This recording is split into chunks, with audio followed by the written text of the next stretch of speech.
Break के बाद आपका फिर से स्वागत है। अभिषेक भटनागर ने मुंबई से पूछा है कि क्या यह सच है कि प्राण हमेशा अपने साथ रामपुरी चाकू रखा करते थे? आपकी बात बिल्कुल सही है। प्राण एक लंबे वक्त तक अपने साथ रामपुरी चाकू रखा करते थे। इस बात का जिक्र प्राण साहब ने अपनी किताब में भी किया है। बात उन दिनों की है जब प्राण लाहौर में रहा करते थे। उस समय बंटवारे की बात चल रही थी और हर तरफ तनाव फैला हुआ था। उन्हीं दिनों प्राण ने अपनी हिफाजत के लिए एक रामपुरी चाकू खरीदा और हमेशा अपने साथ रखने लगे। ये रामपुरी उनकी दिनचर्या का एक हिस्सा बन गया था। जहां भी जाते रामपुरी उनके साथ लगा रहता था। माहौल बदला, प्राण बंबई आ गए, फिल्म स्टार बन गए, पर यह रामपुरी उनके साथ ही रहता था, चाहे वो शूटिंग पर हो या किसी फिल्म पार्टी में।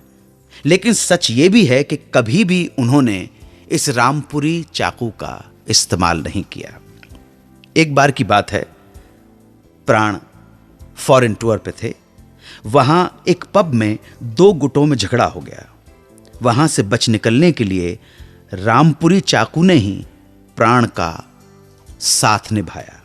रामपुरी चाकू के बल पर ही उसे दिखाकर वो अपनी जान बचा पाए। जब पब वाली बात प्राण साहब की धर्मपत्नी को पता चली तो शुक्ला जी बहुत नाराज हुईं। वो चाहती थीं कि प्राण अपने साथ ये रामपुरी रखना बंद कर दें, पर जानती थी कि हस्बैंड प्राण शायद उनकी बात नहीं मानेंगे। पत्नी शुक्ला जी ने यह बात अपने गुरु महाराज को बताई। गुरु महाराज ने कहा गुरुजी ने कि तुम उन्हें मेरे पास लेकर आओ। प्राण गुरुजी से मिलने आए।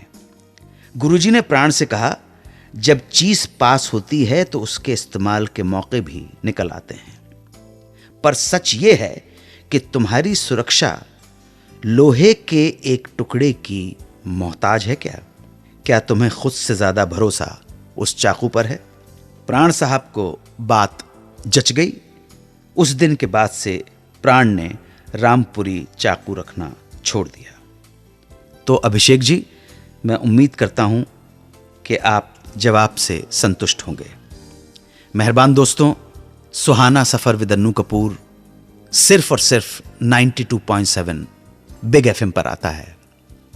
दुआओं में याद रखें, खुश रहें, आबाद रहें, यही मंगल कामना है। जय हिंद, वंदे मातरम। 92.7 बिग एफएम पर आप सुन रहे हैं रेडियो का number 1 show Suhana suffer with Annu Kapoor.